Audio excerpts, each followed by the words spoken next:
ငွေကင်းစပင်လယ်စင်ပေါက်လေးကပေါင်120လောက်လေးတယ်နားထောင်ရတာကလေးကြီးတယောက်လိုပဲဒါပေမဲ့သူမွေးဖွားလာပြီးအသက်ရှူတာကဘဝရဲ့ပထမဆုံးအောင်ပွဲပဲ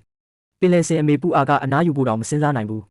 သူ့ရဲ့နှက်ခမ်းမွေးနဲ့အနံ့ကိုတုံးပြီးသူ့ကလေးကိုတေချာမှတ်သားနေတယ်မြောက်ဝင်ရိုးစွန်းကရေခဲပြင်ကြီးကဘေးကင်းတယ်လို့မထင်နဲ့ဒီလိုမျောပါနေတဲ့ရေခဲပြင်ပေါ်မှာအစွန်းပိုင်းတွေကအစအန်ရယ်တွေနဲ့ပြည့်နှက်နေတာရေမကူးတက်သေးတဲ့အကောင်ပေါက်လေးအတွက်တော့အမေရဲ့နှုတ်ရီကသူ့ရဲ့ကဘာတစ်ခုလုံးပဲဘဟုတုတတစ်ခုပြောပြရရင်ပင်လယ်စင်တို့ရဲ့အစီတက်က30%အထိရှိတယ်နွားနို့ထက်10ဆလောက်ပိုများတယ်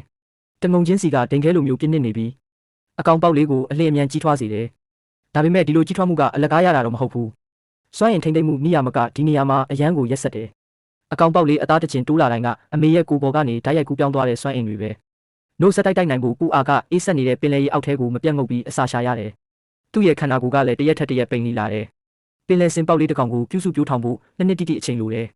တရိတ်ဆန်လောကမှာဒါဟာရေရှည်ပြီးကုန်ကျစရိတ်များတဲ့ရင်းနှီးမြှုပ်နှံမှုတစ်ခုပဲမကြခင်မှာပဲကောင်လေးကပထမဆုံးအကြိမ်ရေထဲဆင်းခဲ့တယ်ဒါပေမဲ့ဒါကကိုယ့်ခြေထောက်ပေါ်ကိုရက်တည်နိုင်တာမဟုတ်သေးပဲအမေရဲ့ကြောပေါ်ကိုပိုပြီးမိခိုသွားတာပဲပူအားရဲ့ကျေပြန့်တဲ့ကြောပြင်ကြီးကသူ့အတွက်တီးတန့်ရွေလျာကျွန်းလေးဖြစ်လာခဲ့တယ်တကယ်တော့ပင်လယ်စင်ရဲ့အစီပြင်ကကောင်းမွန်တဲ့တွန်းကန်အားကိုပေးနိုင်ပေမဲ့အကောင်ပေါက်လေးကတော့ကျင့်သားရဖို့လိုသေးတယ်အမေကရေအောက်ဆင်းပြီးအစာရှာတဲ့အခါသူကရေပြင်ပေါ်မှာပဲစိုးရိမ်တကြီးစောင့်နေုံပဲရှိတယ်အမေရေပေါ်ဆန်းလာတိုင်းသူလေကောင်းလေတန့်နောက်တငုံရှူခွင့်ရတာကိုဆိုလိုတယ်ဒါပေမဲ့အန်ရီယာကတိတ်တဆိတ်ရောက်လာခဲ့တယ်အကောင်ပေါက်လေးရဲ့ပထမဆုံးတွေ့ရသည်မှာသူကမြောက်ဝင်ရိုးစွန်းရဲ့တက်တန်းအရင်ဆုံးမူဆိုးဖြစ်တဲ့ဝင်ရိုးစွန်းဝက်ဝင်နဲ့တွေ့ခဲ့တယ်ဝင်ရိုးစွန်းဝက်ဝင်ရဲ့လက်ဝါးရိုက်ချက်ကအအောစရာကောင်းလောက်အောင်ပြင်းထန်ပေမဲ့ပူအားကနောက်မဆုတ်ခဲ့ဘူးပင်လယ်စင်ရဲ့အဆွဲတွေကတကယ်တော့ရေခဲပြင်ပေါ်တက်ဖို့နဲ့အပေါက်ဖောက်ဖို့သုံးတာဖြစ်ပေမဲ့အခုချိန်မှာတော့အချွန်းထက်ဆုံးအသက်အန္တရာယ်ပြုနိုင်တဲ့လက်နက်ဖြစ်သွားခဲ့တယ်ပို့ပြီးတော့အောဖို့ကောင်းတာကအလှည့်ပြောင်းရောက်လာတာပဲဘေးပတ်ဝန်းကျင်ကပင်လယ်စင်အမေတွေကဒီအတိုင်းထိုင်မကြည့်နေကြဘူးသူတို့တွေအမြန်ပဲဝိုင်းလိုက်ကြပြီးအဆွဲတွေကိုအပြင်ဘက်ကိုလှည့်ကာဘယ်သူမှဖျက်ဆီးလို့မရတဲ့အသားတိုင်းကြီးတစ်ခုကိုတိဆောက်လိုက်ကြတယ်မင်းကဒါနဲ့ပဲပြီးသွားပြီလို့ထင်နေလားမဟုတ်သေးဘူးရေအောက်ကအန်ရီကပို့ပြီးတော့အသက်အန္တရာယ်ရှိတယ်ပင်လယ်ပြင်ရဲ့ထိပ်တန်းမှုဆိုဖြစ်တဲ့လူသက်ဝေလာငါအုပ်စုပေါ်လာတဲ့အခါ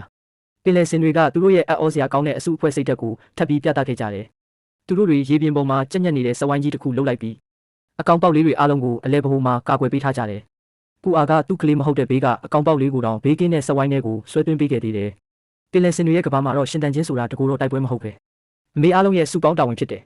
ဒါပေမဲ့8လပိုင်းရောက်တဲ့အခါတကယ်ကဘာပြက်ကက်ကြီးရောက်လာခဲ့တယ်ကဘာကြီးပူနွေးလာတာနဲ့အမျှရေခဲပြင်တွေကမြောက်ဘက်ကိုလုံးဝဆုတ်ခွာသွားပြီးပျောက်ကွယ်သွားခဲ့တယ်ရေခဲပြင်ကပင်လယ်စင်တွေနားခိုဖို့နဲ့နှုတ်တိုက်ဖို့နေရာဖြစ်ပြီးရေခဲပြင်မရှိတော့တဲ့အခါပူအားရဲ့ခြေဘဝအောက်မှာအဆုံးမရှိတဲ့ပင်လယ်ကြီးပဲရှိတော့တယ်သူရေအောက်ကိုငုပ်ပြီးခယူကမာတွေရှာမစားနိုင်တော့ဘူးဒီလိုအကျက်တဲထဲမှာတခုတည်းသောရွေးချယ်မှုကတော့ကလေးကိုခေါ်ပြီးကီလိုမီတာရာနဲ့ချီဝေးကွာတဲ့ကမ်းခြေစီကိုကူးခတ်ဖို့ပဲသူတို့တွေမောပန်းနွမ်းနယ်စွာနဲ့အလက်စကားကမ်းခြေကိုရောက်တဲ့အခါမှာ